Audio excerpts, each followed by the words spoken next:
Jasleen Kaur won the Turner Prize last night.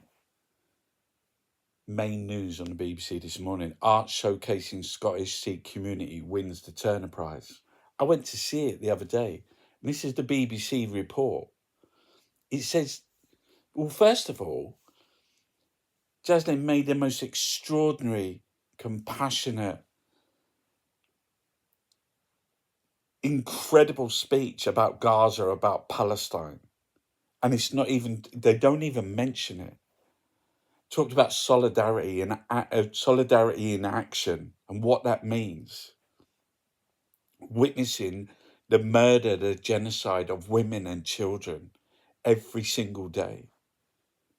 And the BBC, Clive Myrie, I see him on the television and on the BBC saying, we're going to search for the truth. We're going to find the truth. It's just not true. They can't even bring themselves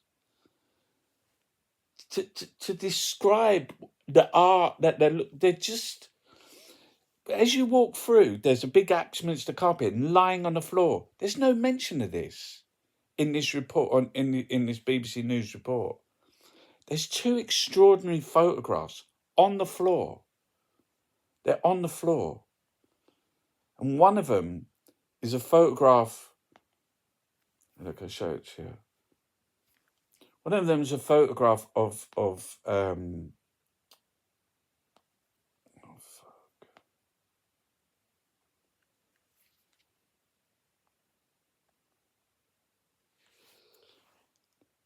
Sikh and Muslim men praying together.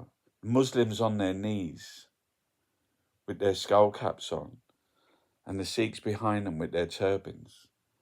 And the other photograph is the famous photograph where people in Glasgow, because they described the exhibition about Jasleen's experiences of growing up in Glasgow and all the cultural references, and failed to mention that one of the biggest...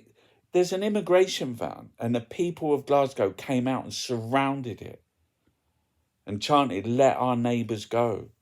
There was two people on it, and they had to release them. The BBC doesn't even mention it. It's one of the main pieces in the show. And the BBC doesn't even mention it. And they don't mention nothing to do with Jasleen's speech. I find that extraordinary.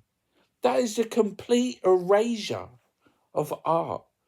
Is erasure of Jasleen's exhibit. She won the Turner Prize. And it's almost like they've whitewashed it. They've whitewashed it. It's like white lies matter. And the one moment where she had the opportunity to speak, and all she talked about was Gaza and solidarity with Gaza and Palestine, and stood there with a Palestinian scarf on.